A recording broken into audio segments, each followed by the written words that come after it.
Georgio Celebrity Check.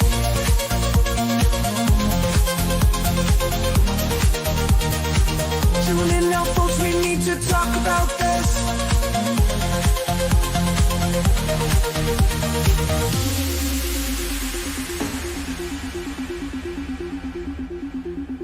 Tune in now, folks, we need to talk about this.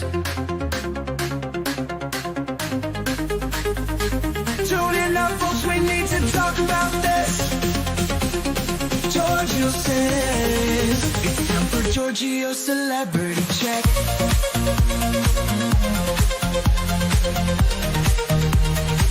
Tune in now, folks, we need to talk about this. Georgio says it's time for Georgio Celebrity Check.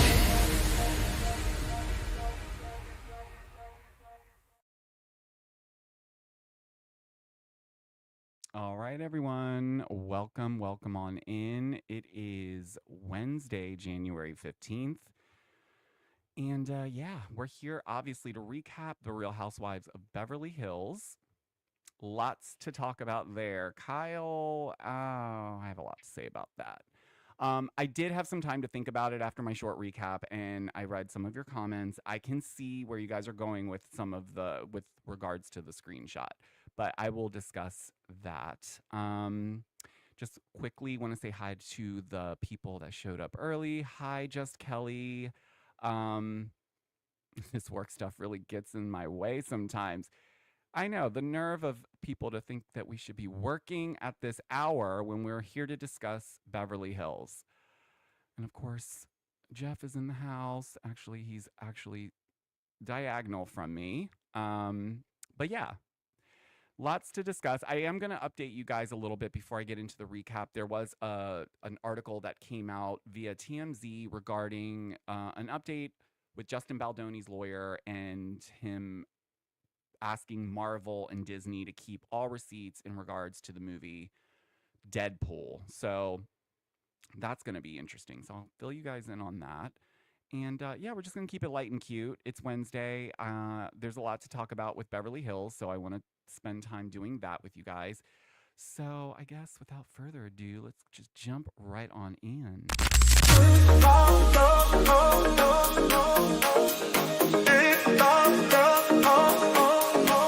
We need to talk about this. Every rumor, every twist on the Georgio Says podcast. We need to talk about. So hit that play, stay in the know. Georgio's here to steal the show on the Georgio Says podcast. We need to talk about this.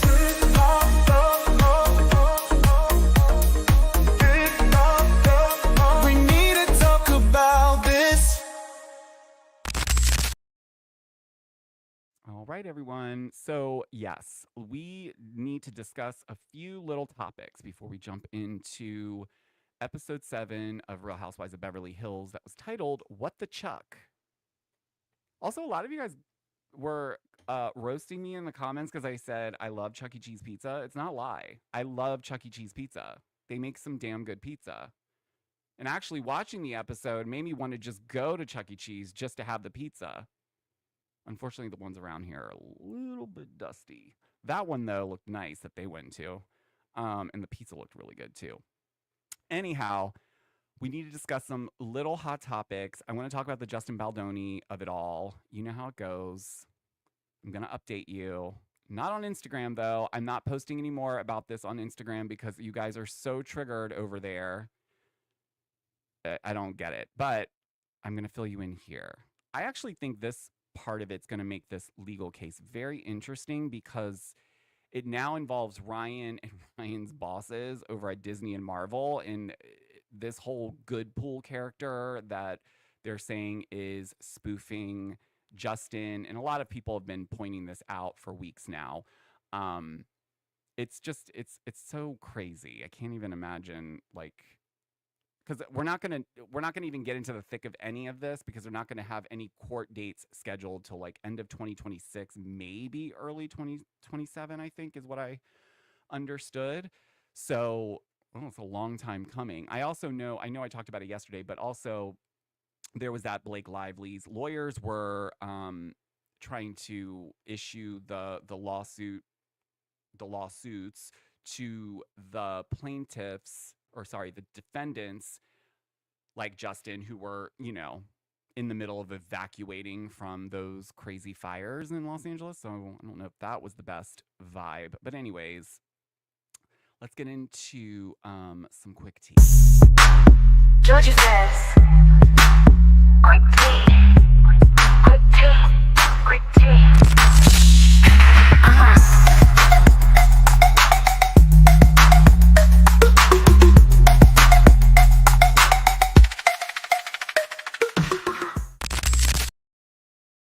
All right. Yes. So you know how it goes. This is the movie poster. It ends in court. Okay. We're here to update you. So here's the thing. So Justin Baldoni's lawyer is not playing any games with this case. And this little additional piece is going to, in my opinion, I almost feel like in my mind, Blake and Ryan are like sitting there and being like, did we take this too far? Did we take this too far?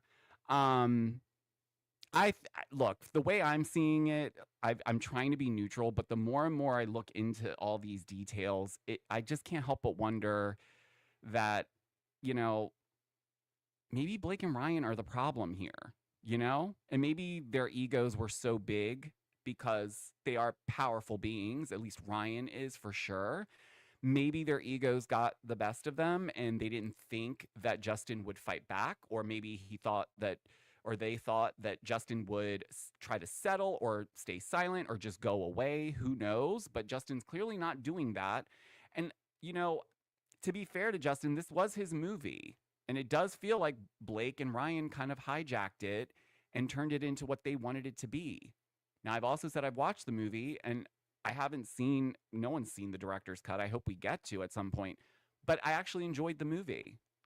I thought it was good. And I also think that Blake Lively is not the worst actress. I think she has her roles that she can play, but I don't think that she's the worst actress by any means. But I do think that she isn't the nicest person, at least from past interviews. And like a really good example of this is one that's been floating around again is, yes, it was a long time ago, but even still points to what kind of person she is, where she's on a press tour with the Gossip Girl cast and Leighton Meester sitting right next to her. Now, if you don't know, Leighton Meester, her parents were in jail when she was born, so she kind of had a very rough upbringing.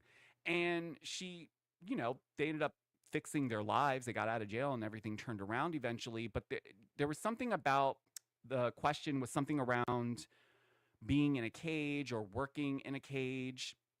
And Blake jumped out and made a joke and pointed at Leighton and said, well, she was born in a cage, and then laughed. And everyone was just kind of like, well, sounds like that's typically how she is. She's very snarky, which I don't mind snarkiness. I'm a bit snarky, right? And sometimes I'm looking at some of her interviews and what people are calling rude, I don't find them to be rude. I find her sense of humor to be a bit dark and maybe a bit more on the snarky side.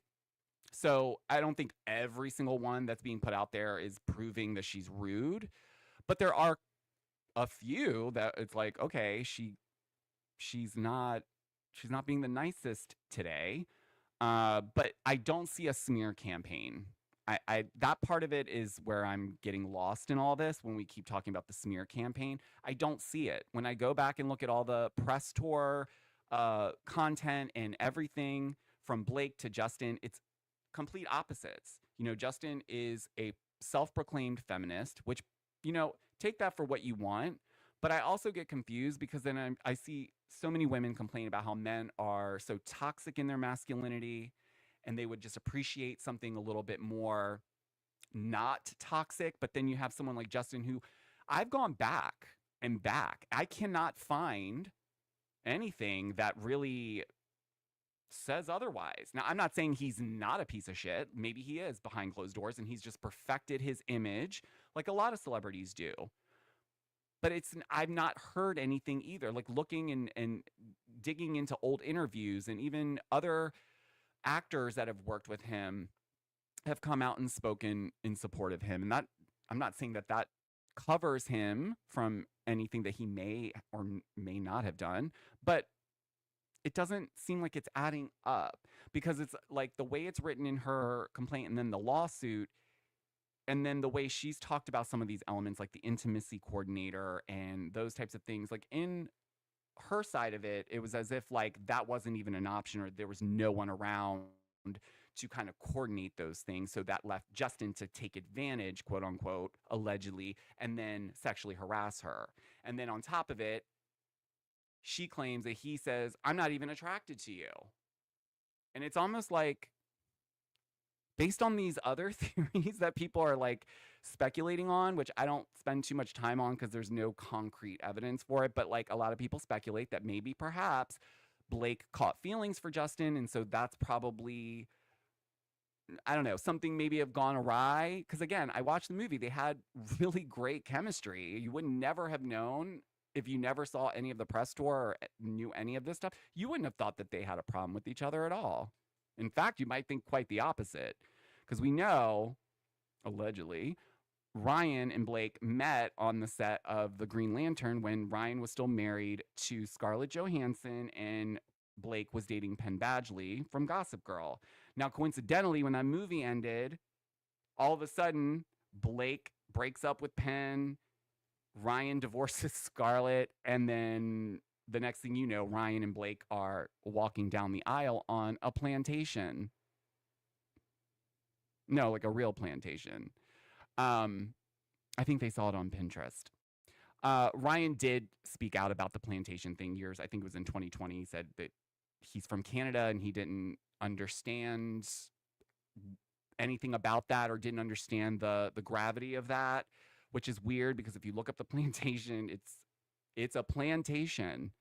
There's clearly like houses in rows meant for people to stay in them. So I don't understand how you would go view a property. Like if I was looking for a wedding venue, and sure, maybe the house looked nice, and then I went to see the property and I saw that that's the setup. And also it says plantation in the name. So I don't, anyways. So that'll be interesting. So I will keep you guys updated on that. I am also going to let you guys know, if you guys care, that Jen Shaw, her release date has been shortened again. She is now slated to be out on November 3rd, 2026. So not like quick, but like quicker, because I think she was supposed to be in there until what, 2009? 2029. But apparently she's doing something right in there, because they keep cutting it down. So, but I guess my question would be, if she does get out, would you guys even want to see her back on Real Housewives of Salt Lake City? Because that would be interesting. And it's not like she shouldn't come back, because obviously like Teresa went to jail and then came back on the show. So I'm not against it. I don't know what the vibes would be if she did come back, you know? Because now we've got, since she's been in jail, we've had the Monica of it all. And then this season is all kinds of crazy. So if she comes back, and it won't be next season or probably the season or two after that, frankly, but I don't know. I kind of say yes, I would want her back, but I don't know if I want her back. Like, I don't know. I guess it depends. Has she changed? Did she learn anything? Is she going to come back on the show and still be the same Jen? Or is she going to come on and be vindictive? I'm sure she's pissed at some of the cast members, Heather. Probably a lot of them at this point. So, I don't know. I'm on the fence. Oh, that could be interesting. Jeff says, I'd like to see her and Monica go at it. So maybe it's that it would work if, when it's time to cast for whatever season Jen's already out, then it might be beneficial if they bring Monica and Jen together, because then we might get some clarity on what Monica was saying when she was on the season and the whole reality Von Teese of it all. So I'm sure that won't happen, but in a perfect world, that would be great. It would be great television.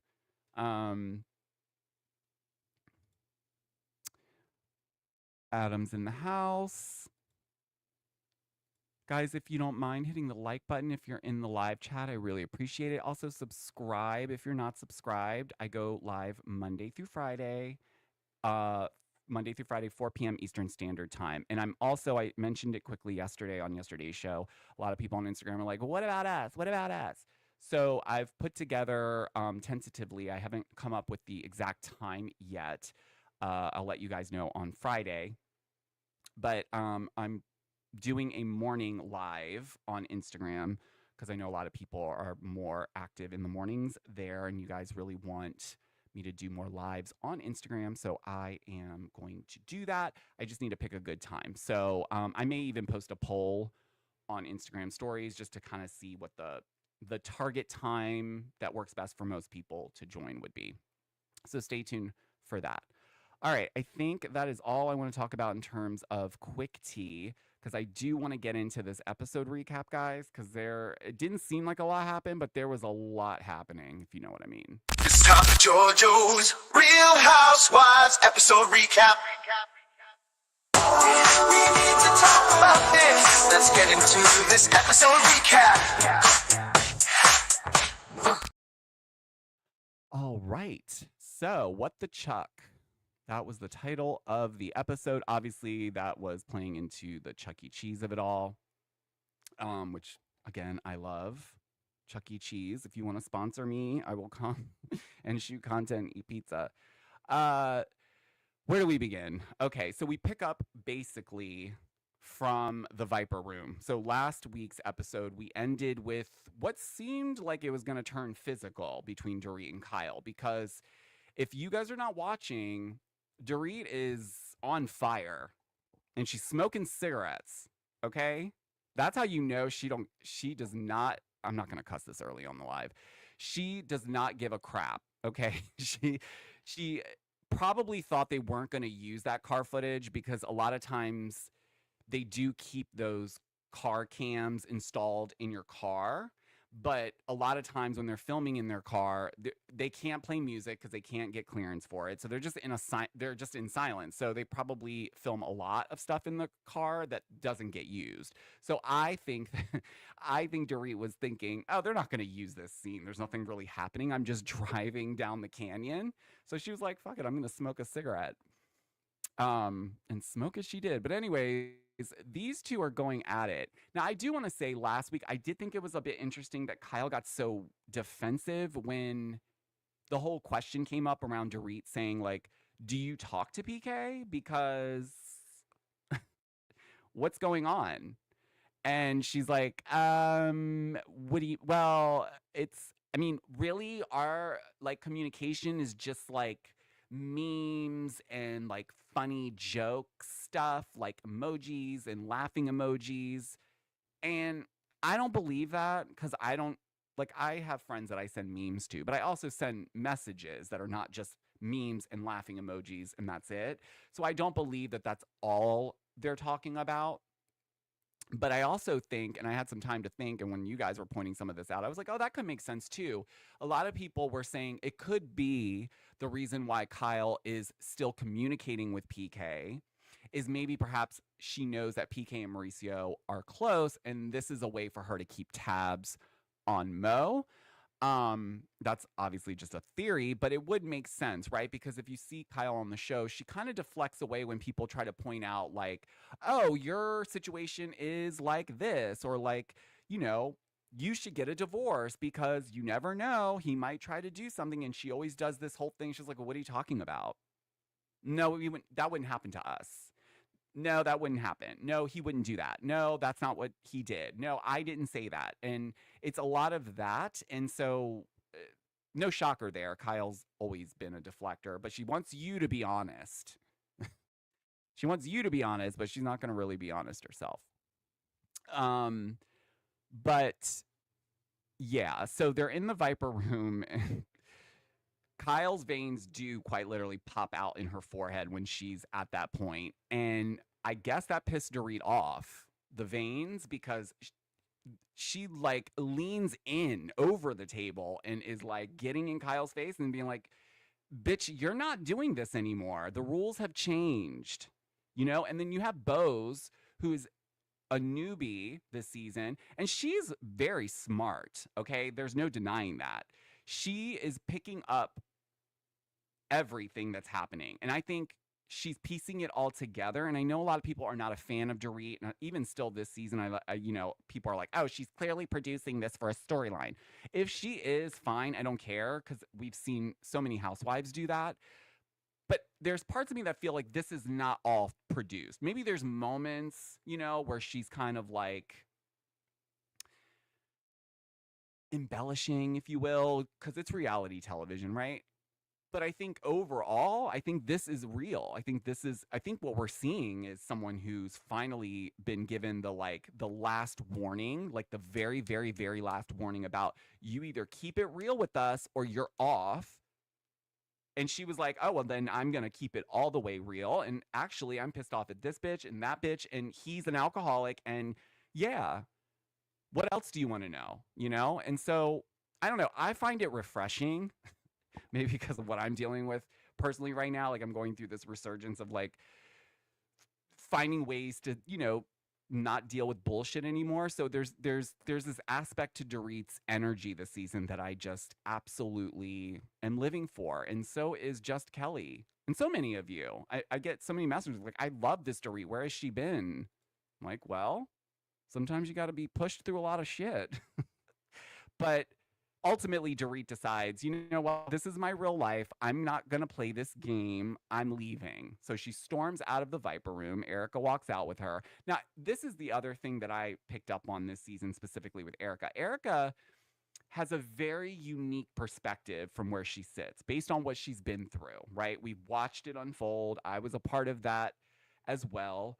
So seeing her come out on the other side has been great. I think this is the best version of Erica, and it will continue to get better and better, obviously. But I think this person that Erica is now is, I absolutely love it too. Like, I think she's a great sounding board for like a Dorit, but she can also be in the middle, right? She can still have conversations about the situation with Kyle, but it doesn't mean that she's got to pick a side. But I do feel like sometimes I think she is leaning more towards Dorit with some of these things when it comes to Kyle, because I do think at the end of the day, Erica knows that Kyle doesn't probably always give up all the tea on what's going on, even though she expects everyone else on the cast to do that. But she, she's definitely showing up for Dorit. Now, Bose was not feeling this interaction, and I think she felt like, kind of like, wow, this is what you guys do. You guys are just like this combative, and Kyle, you don't see that is not a girl thing to do, to keep texting someone that your one of your best friends is separated from, and you're not even telling her that you're in communicate. Like, for me, that's off. There's no excuse, like, at all. And whether or not some of you guys think that would be a big deal, that's great for you. But I would say 90, I'll just say 90%. I'm sure it's a little higher. 90% of the people that would have been in Dorit's situation would not have liked that at all. Because it's weird. Like, are you my friend, or which side are you on? Because if you were my friend, then you better be my friend when I'm not with that person, and you respect that and don't talk to them. And if I find out you're talking to them, then that's the end of you. That's in real life. In a reality show, I'll make up with you next season, but like, that's just for the show. I'm not keeping you around in my personal business, or I'm not going to trust you anymore if that's in fact what you're doing. And something, when Kyle shares she shares a text message she sent PK later in the episode. I don't know. You guys can let me know. I feel like this is a little layered, her text message, but we'll get into it. But it just shows me that Kyle is not going to ever be fully transparent about any aspect of her life. Which is really interesting, because it felt like in the very beginning of the show, she leaned heavily, don't come for me, but she did lean heavily on Kim's sobriety or lack thereof. And it was made a storyline for multiple seasons. And it's just weird that you're so comfortable to expose that. But your marriage, which let's be honest, this is what the show's about. It's encompassing, housewives. Now, coincidentally, everyone on the cast this season is single, but why won't you just be honest? Maybe he did something. Okay, you don't have to give us the details, but you can say, like, trust was broken. You don't want to hurt your daughters. They're grown. They also have access to the internet. So they're also reading what everyone's saying anyway. So it's weird that she won't just cop to it. Like Camille said in season 1, I wish you would just cop to it, Kyle. Just cop to it. So what else? Yes, Erica is redecorating her home. So she is meeting with Martin, the interior designer, who is going to make her house look like $1 million, but on a very, very much smaller budget, right? Because Erica is rebuilding right now. And that's something I'm also appreciating about her. Like this aspect, right, of her realizing that she can have nice things and not every element needs to cost, $1 bazillion. And you can put a bunch of different pieces together from different budgets and make something look really elevated. And I love that that's the vibe, because it's still aspirational. It's not like she's going to Home Goods, right? But I'm sure there are certain pieces that you could get at Home Goods to fill in some of the spots. Yeah, there's so many ways, and that's called style. And that I feel the same way about fashion. I think I've seen people that dress head to toe in label, handbags, shoes, all of it, the 9 yards, and they look like cheap. Like there's nothing about that whole look that to me screams like you spent what you probably spent on it. Now I've seen people on the other side of the fence where they're not wearing anything expensive, but they look like $1 million. It's because I believe they have personal style and they know what to pull together. And I think, someone like Martin, who his work is just absolutely beautiful. He does such amazing work. I can't wait to see what he does with Erica's house, because I think her house is cute, and she's by herself. So I think that it's a great start. But nonetheless, Dorit comes to meet her to pretend to look for furniture that they're not going to buy so they can have this conversation about the Viper Room, because Dorit is really thrown. She's like, I think I'm more thrown at Kyle's reaction to me asking about whether or not she texts with PK. And I felt the same way. Like, what if I was asked that question? I wouldn't have reacted that way, because I would have been like, no, yeah, I do. We share like memes, we share like jokes sometimes, blah, blah, blah. Because saying it the way, like, just being defensive means like there's automatically something going on. Like you're hiding something, or you're getting really upset and you want to shut this conversation down by making it seem like what I just asked was some ridiculous question. And it's not. It's not. It's a fair question, because are you or are you not? And if you are, what are you guys talking about? What could you be possibly talking about? But it gets interesting, because if you guys remember, you may not in the chat, I don't know, maybe you do. Maybe a year ago at this point, on my Patreon, the video's still up if you guys want to go watch it.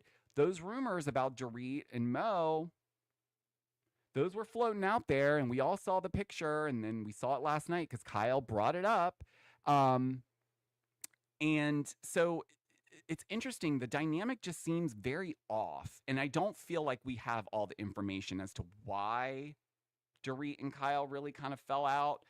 But I'm not going to further speculate an affair that probably isn't happening or didn't happen. But a lot of other people have speculated that perhaps maybe something went a little too far and Kyle got freaked out, and maybe perhaps that's why she kind of pulled back and started making all these changes.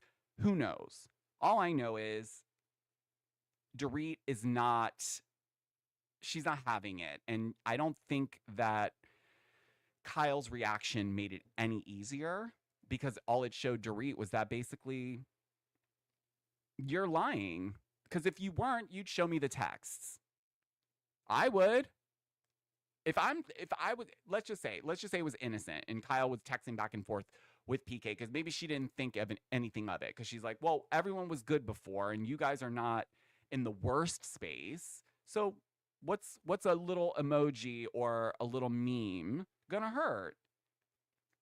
Well, if then why not tell Dorit that? And I know that her and Dorit were not in the best space, but you still should, like, I would still let them know, you know? Like, that's kind of like, if you have plans on resolving anything, you should be honest. Uh, but it doesn't seem like Kyle wants to do that for whatever reason. Because again, I do think part of her motive to stay in contact with PK is to keep tabs on Mo. Because Mo's moved on. He's living the condo life. And I don't think Kyle realized that that's the way it was going to necessarily pan out. And I think it's starting to set in with her. And maybe that's why she's not rushing to get a divorce. Maybe she feels like, I don't know, maybe they're taking some space. Maybe they'll get back together down the road. Who knows? But at this point, I don't feel like she's given us all the information.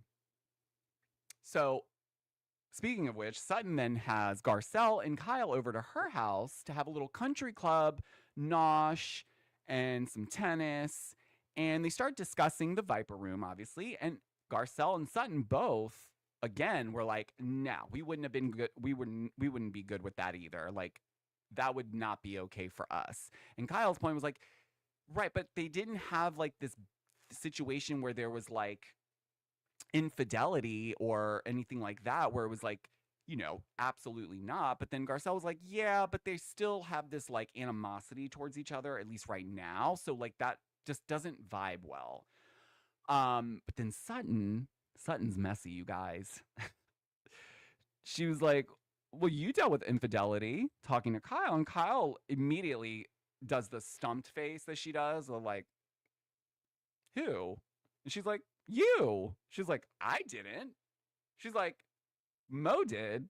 She's like, he did? And Sutton's like, you talked about it.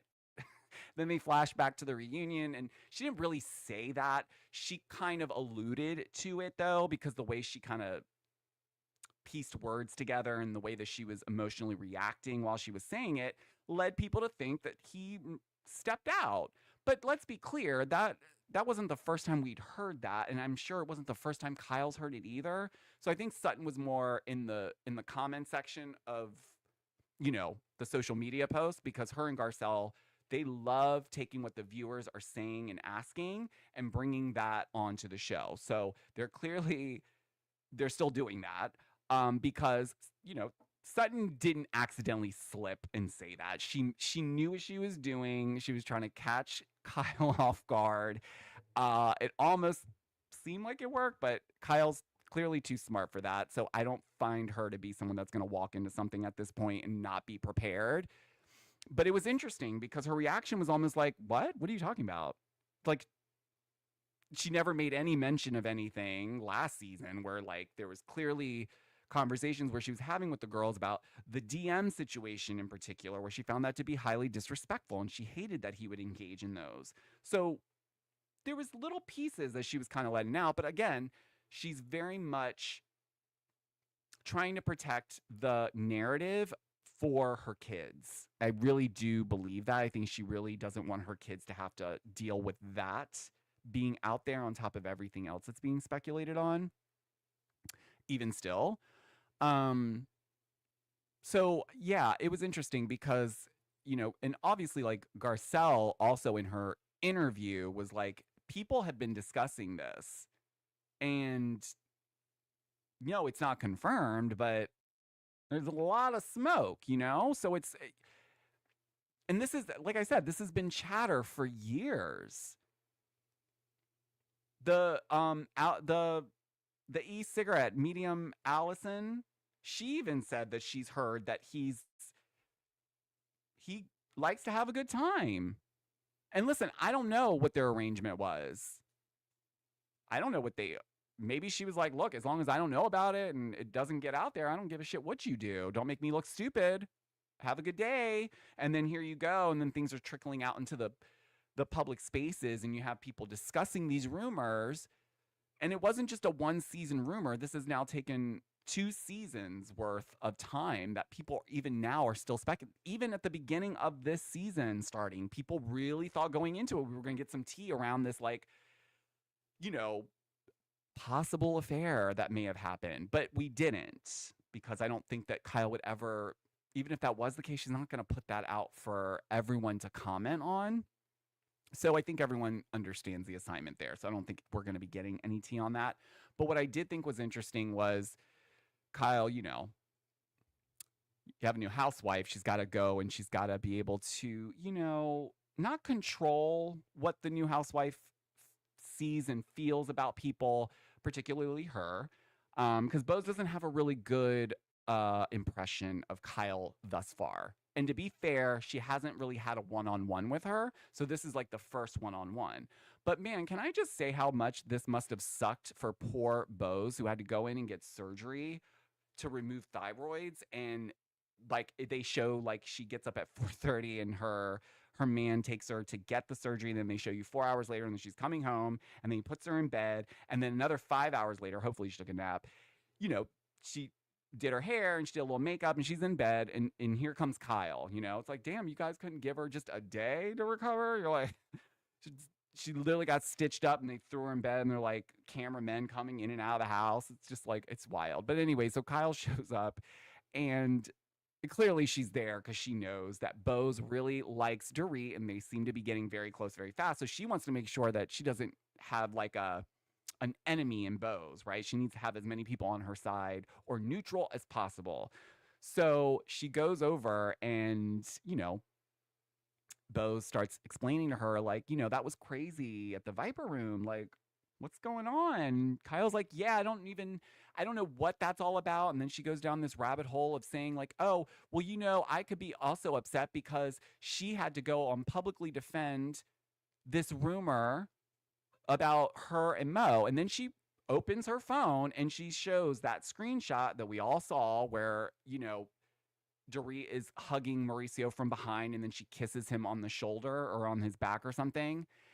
And she doesn't say too much about it, but she kind of says basically like, I don't know why she's mad about that, when I guess what she's trying to say is I could have been just as mad about the rumors that were going around with Mo and Dorit and then this picture, because she didn't say the content creator's name, but I want to say she's talking about Dana Wilkie, 25,000. Because I know it wouldn't be me because I didn't publicly, mine was more of a deep dive because I had Femtero on just a year before that, who had predicted a bunch of stuff that did come true. And we had discussed the rumors around Dorit and Mo, and she had some interesting things to say. So I do know that Dana had talked about it first because Dorit called her out in the comments section and basically like handed her ass to her. But which that also kind of seemed like like, why are you so defensive? Like, if it's not true, then it's laughable and you move on. But to have a whole paragraph written in Dana's comment section is like, that doesn't, to me, that would make it look like there's something going on. If you have to come out that hard and defend something that, if it's not true, then you ignore it and let it go away. You don't engage it. Specifically, in my opinion, not with Dana, because she likes it. No hate to Dana. I'm just saying she loves the tea. So if you're going to, go into her comment section and leave those types of comments, she's going to use it for content, as she should. But yeah, so I thought that was weird and interesting. So was this maybe what the rumors were when people were saying when they were filming the season? Oh, this rumor thing comes up? Well, I guess it did because Kyle brings it up, but not in the capacity that I think that everyone thought it was going to be. Or maybe, I don't know. We're only at episode 7, guys. I don't know what's to come. It's still early. And actually, we should be getting the mid-season trailer within the next 3 or 4 weeks, I would think. Because we're almost at the halfway point. So that'll be interesting to see what that includes. But yeah, this whole situation has gotten really out of hand. And Bose lets Kyle know. She says, look, Dorit wants to see the messages.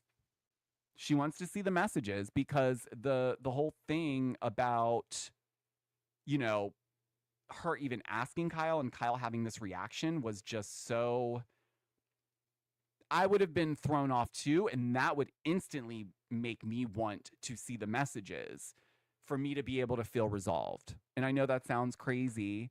But yeah, That's how I would feel, honestly. I know a lot of you guys probably will disagree. But yeah, Jess Kelly, I felt so bad for Bose, but damn, she still looked like $1,000,000. This is what I'm saying. This woman is a goddess. I have never seen someone so magnetic through a TV screen. I can only imagine what her energy's like in person. And Bose, if you watch this, I am sending you all the love right now. And if you guys are not aware, Bose was one of the many impacted in the Los Angeles fire. She lost her home. So love you, Bose. And you're killing it this season, killing it. But yes, Kyle basically said, well, then she can go F off. I'm not showing her shit. Which I also think is weird. Why won't you show her the messages? This is so stupid and petty. It could be resolved in 2 seconds. Honestly, she could just pull out that phone, pull up those text messages, and if you have nothing to worry about, then you can show the text messages. I don't get it. It's weird. It's like she's trying to make this a thing and then make it seem like Dorit's making it a thing. No, you're making it a thing. Just show the texts. Be honest, Kyle. It doesn't sound like, I do love Kyle, but like you gotta take people for who they are. And she doesn't, she can gaslight people, and she definitely gaslit Dorit, specifically this episode, because man, oh man, I'd have to walk away too. I thought Dorit was gonna choke her. It's crazy to see Dorit this way, you guys. I'm not used to it. Every time it happens, I'm like having an outer body experience. I'm like, what? Who is this person? Where's the accent? So like everything just like evaporates in like an instant. So yeah, Kyle's like, I'm not showing any texts. So you can F off with that, Dorit. That's not happening. And but we gotta take it back to Erica, because remember when who was it? Was it Sutton that did that too, where they did the pizza party? Because Erica felt some type of way, right? She was like multiple times, and I understand she didn't get any support, if I'm honest. And I'll say that from me, who was covering things at that time. I was not the best, and I've had this conversation with you guys before, but like we've moved past that, and I've apologized to Erica and all those things, and everything's all good. But that whole time period was not good on so many levels, I can imagine. So yes, it may seem like she's complaining about a pizza party, but in reality, what she's really saying is like, it would have been nice to have some sort of support at that time when I was really going through a really bad time. Because yes, Kyle and Mauricio splitting up and Dorit and PK separating, yes, that's devastational to them. But from someone like Erica's, like where she sits, this is a walk in the park. She probably would like, I wish mine was like that, where I could just say we're just separated and we're just not talking right now. Like she probably would have preferred that at this point. But I feel like going through all that has made her a better person and not a harder, jaded person. And I think that is something to celebrate, because I don't think I would have been able to come out of that and not be the I don't know. I think I probably would have been more jaded and snarkier and pessimistic, because how could you not be? You feel like everyone's just out to get you all the time or pick things apart. And so it was nice to see that although it feels like a consolation prize, that the effort was put in. Sutton gathers Kyle and Garcelle. They band together. They're going to go over to Erica's house. They're going to surprise her, and they're going to give her the pizza dinner she deserves, the pizza party she deserves 4 years later. 3 years later, whatever. And look, I thought it was sweet. I think it's nice. I love these moments when we get to see them where they're not just screaming at each other or fighting or throwing whatever, a tantrum. But it was funny because they ended up taking Erica to Chuck E. Cheese. Now, you guys know, if you watch my short recap, I will stand on this hill. Chuck E. Cheese has good pizza, and I'm a pizza lover. So listen, and yes, we do have a couple Chuck E. Cheeses in the DMV. I haven't been to Chuck E. Cheese probably in 29 years. But I would go back, because that pizza that they were serving that it just looked so good, and the way they were eating it. Oh, I love pizza so much. I wish I could eat pizza every single day. It would probably be the one food I would never get sick of, honestly. Um, so they're eating their pizza, Chuck E. Cheese, they're playing games, but ultimately, you know what we're here for. We're here to have a conversation. We're not just here to have fun, right? So they sit down, they start talking, and this is funny to me because first off, Erica was talking about her, where she's at in her life right now, and basically what I was saying earlier, she's come through on the other side. She can now stop trying to gasp for air and actually start living her life and making it what she wants it to be. And I think that's amazing for her. And she's so real for that. And I think that that's just so relatable because you don't have to be in the same exact situation to feel what that must be like, right? Because it could have gone through anything in life and come out on the other side and look back and be like, I didn't think I was going to get through that, But you did. We do. And Erica surely did. And I am happy for her. But the conversation shifts where I guess Garcelle, she just can't help herself. And I love her for this. But this was so funny, you guys, when she was like, can I just be blunt for a second? And Kyle's like, yeah, the hell's going on? Because, usually when people say, can I be blunt for a second? You don't know how it's going to come out. So then Garcelle's like, you are a strong, successful woman. You can be whoever you want to be, okay? And Kyle's going along. She's like, yeah, totally. She's like, so if you want to be a lesbian, just be a lesbian. And everyone's face was like, oh my God. I was cackling, you guys. I would have been on the floor if I was there. That was funny. And the look on Kyle's face was like, what are you talking about? Because it's like, come on. And Garcelle is not letting up because even on the after show, she made a point to say, what do you want people to think? You are literally photographed with Morgan every day. You start to morph into how she looks. You're picking her up at the airport. You're going to dinner with her. So of course, so her point is like, look, if you want to be a lesbian at this stage of your life, go be a lesbian. Enjoy it. Who cares? Honestly. But the thing is, Kyle's a Capricorn, and they don't want people to see them any differently than the way that they have built themselves to look publicly. So I do understand from that zodiac perspective that Kyle is not necessarily going to divulge all that, right? She's been on the show a very long time, since its inception. She is the invisible executive producer. They should just go ahead and give her a title at this point. She's not going to give up all that info, She's just not. It's too much for her to have to answer to, I think, too, and it gives her anxiety. Excuse me. And I think she wants to keep up an appearance of some sort. Like, no, if Mo and I get divorced, it won't be like everyone else's divorce. It's not going to be disgusting. It's not going to be this battle of the, it's not going to be a pissing match. No. What? Infidelity? What are you talking about? Not me, not him. What? Who? Him? Me? Them? Morgan? I didn't say that. It's very much like that. So, that's why people like Sutton have to slide it out there real fast. Like, you mean the infidelity that you went through? Like, because it's like, she's not going to say anything. She's not going to bring it up. And I think, honestly, she'd rather focus on her feuding with Dorit because it's easier. It's something like she can still control, right? It's not digging into her, like, personal life too much. And she can feel a little bit more at ease. I'm not saying she does, but I'm saying, because next week we see her really melt down.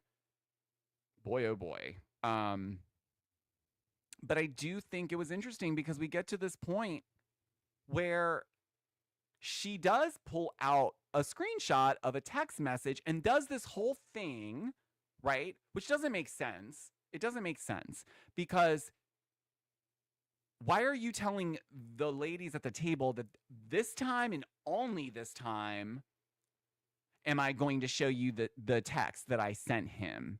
First of all, if you were going to say that, then it'd make more sense if you said it to Dorit, who is the one who actually asked you about it.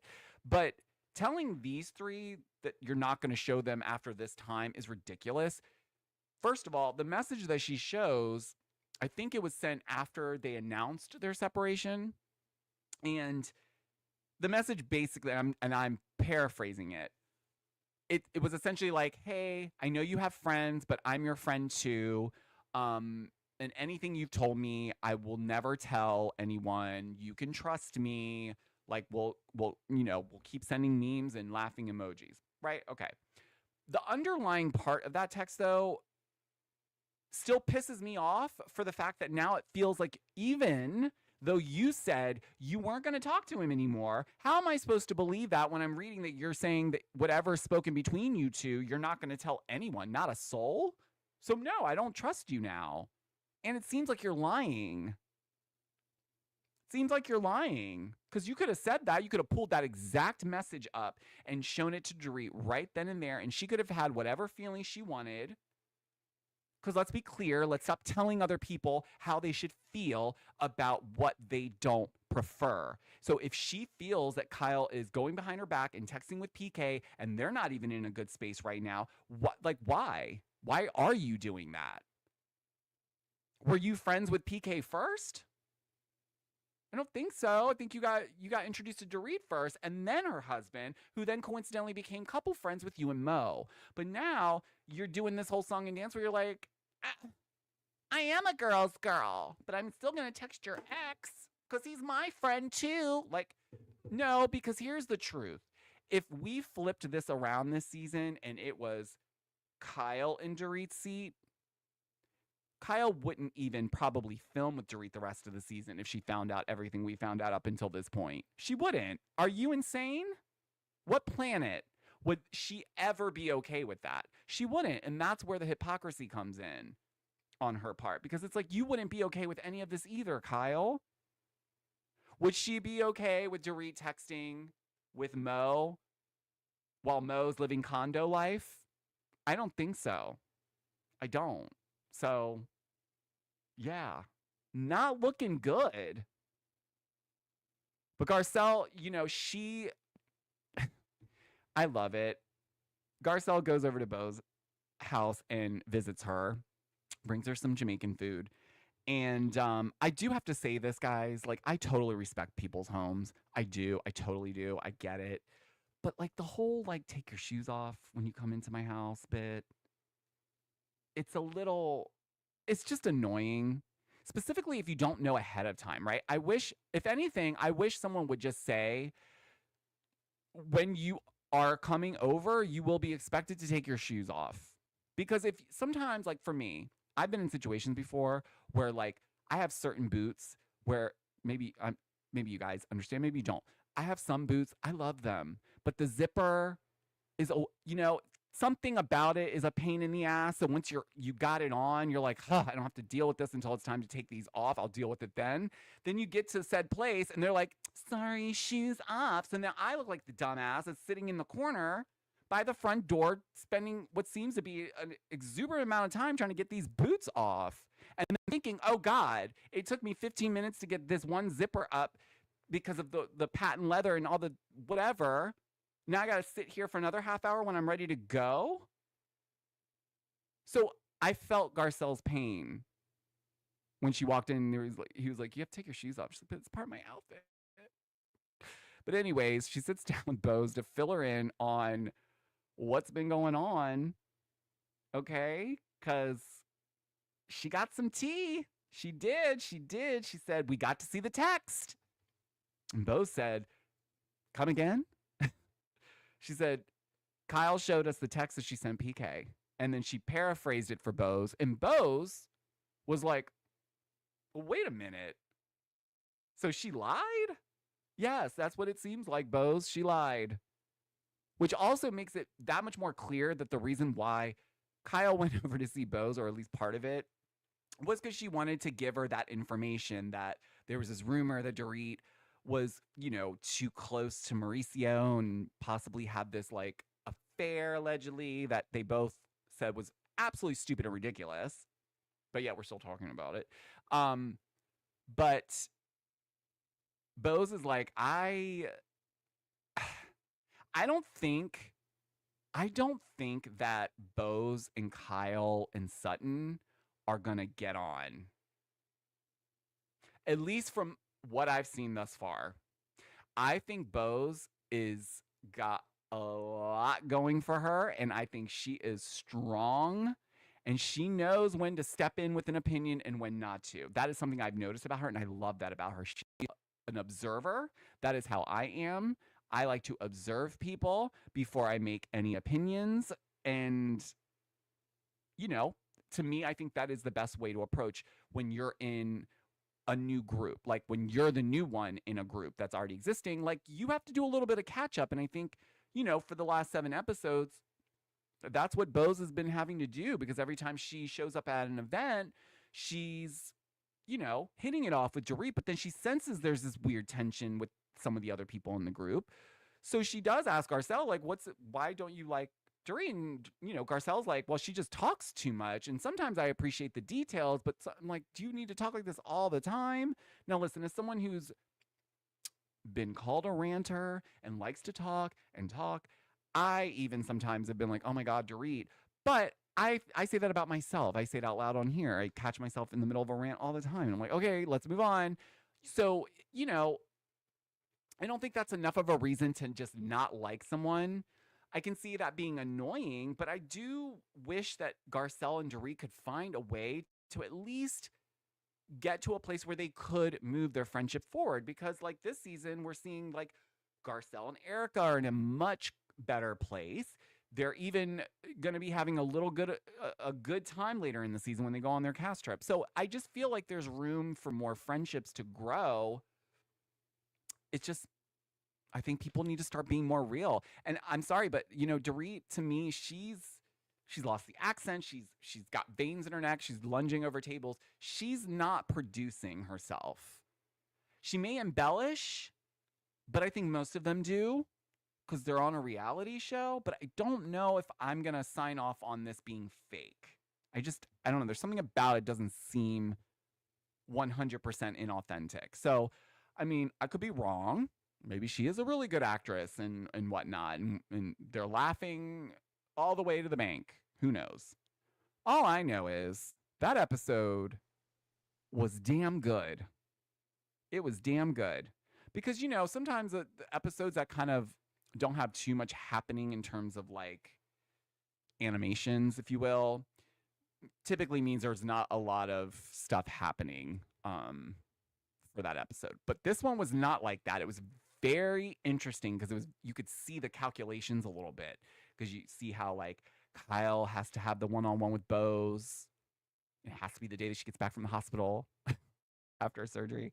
And then we find out, oh, she's not just sending memes and laughing emojis to PK. She's sending actual messages, and the message is basically saying like, what happens between us, what you say to me is just between us. Okay? Like, it's crazy. Anyways, I want you guys to let me know down below what you guys think about all of this with Dorit and Kyle and the PK of it all. Because I'm still holding on to my original theory, but I can see, like I said earlier, where some of you guys are coming with your angles. So I'm still stewing on it. Maybe we'll get a little bit more context next week. So I'm going to wait and let's see what else she shares. Yes, just Kelly, please don't remind me. Do we have to have everything taken away from us? Seriously?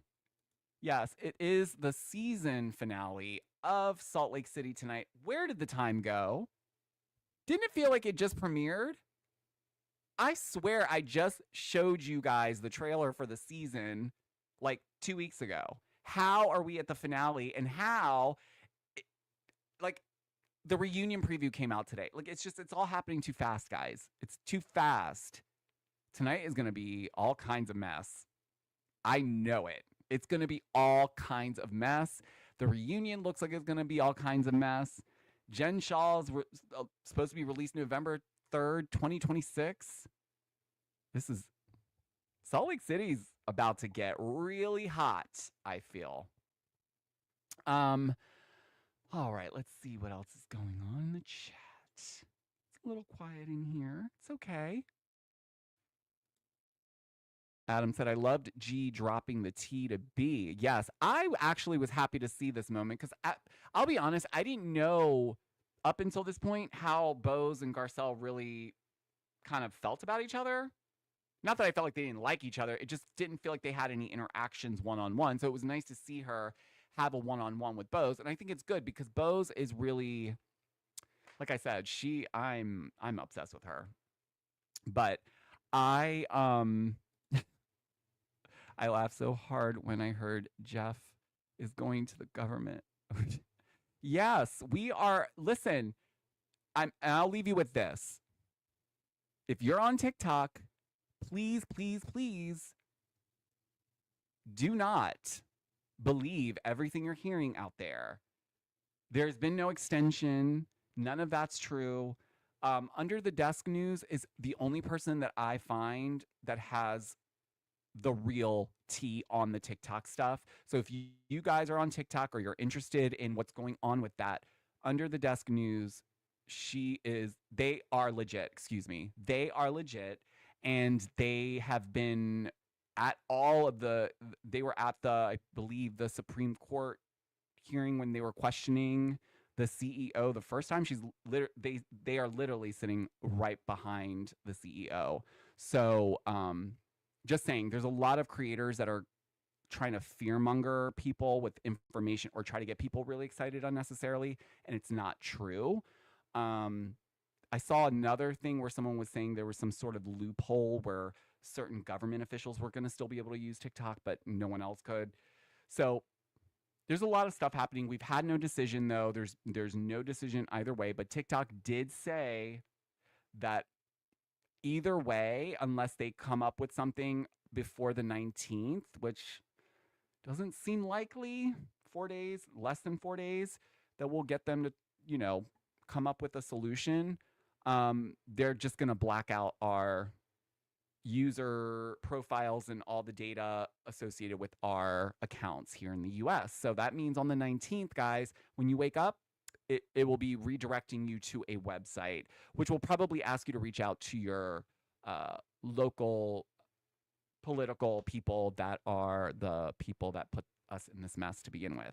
So thank you all, but don't worry, we do have a lot of work out here to do still in terms of that.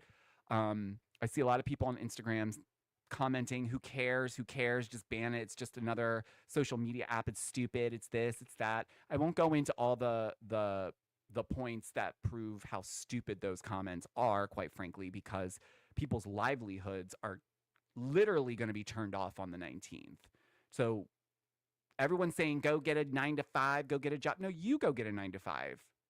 You go sell your soul to corporate America if that's what you choose to do. But other people have been able to build a really nice life for themselves without having to check in with people that want to rob and steal from them and treat them like garbage and make their mental health a disaster. No, people have found independence and have quite literally changed their own lives on that app. So if you don't like the app for whatever reason, that's your choice, but don't just be okay with banning things that will essentially be cutting us off from being able to freely speak to each other without Mark Zuckerberg in the control room controlling what is said. So I know I don't get all fired up usually, and I'm doing this at the end of my live rather at the beginning, not to scare everyone off, but I'm being serious. This is a serious issue.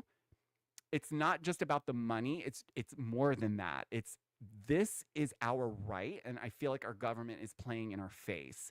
And if we don't do something about it, they will continue to do things like this until they put us in a position where they keep telling us, oh, China this, China that. But hello, I went over to Red Note. Everyone over there has been the loveliest and welcoming. I'm learning Mandarin.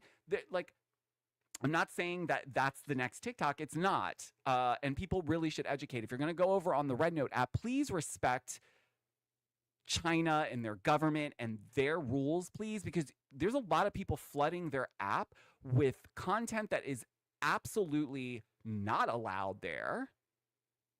So if you're doing that, please stop. your account will get banned. The Chinese government will not let your content just float around so that you can put all this negative stuff into their orbit. That they have it set up that way for a reason. But if you are fired up about this, and you should be, call your local political people and let them know to do everything they can to make this go away. That's what I'm doing. That's what I have been doing. I've sent emails this morning. I'm going to be making phone calls tomorrow as well. I've had it because it's stupid. It doesn't make sense. It doesn't make sense. I don't need the government to tell me about my data. I know what my data is, and if I want to give it over to China like I did yesterday when I downloaded the Red Note app, that's my choice. And no, I'm not here to crap on Instagram, and I know a lot of you guys are on there and you follow me on there. It's not you, it's not any of that. It's the platform. You know, Mark is cuckoo for Cocoa Puffs. Let's be honest. We don't need all of these people to monopolize all the social media platforms. It's just not the vibe. Okay. Enough of that rant. Okay, I will leave you guys with this. Tonight is the finale of Salt Lake City. Get your popcorn, get your cocktails. We have a dinner to be at tonight. There's going to be a lot of tea dropped. I can't wait for it. I will definitely be recapping it tomorrow on the live show. And I'm also going to be posting on Instagram stories a couple of different times for the morning live that I want to start doing on Instagram. So if you're over on Instagram with me, look out for that and let me know by engaging in the poll that I will put up. But other than that, guys, let me know your thoughts on everything we discussed down below. If you haven't subscribed, please do subscribe and hit the notification bell for sure so you know when I upload or go live randomly outside of the Monday through Friday at 4 p.m. And what else can I say? Yes, please leave me a 5-star review for Georgio Says podcast if you feel inclined. I greatly appreciate them, and I love reading your reviews. So thank you. And yeah, that's all. I love you guys. I thank you so much for everyone who joined me in the chat today. It's always fun having live engagement when I am ranting, because then I don't feel like I'm talking to myself as much. So thank you for that. And until the next episode, guys, I'll talk to you on the next one. Bye.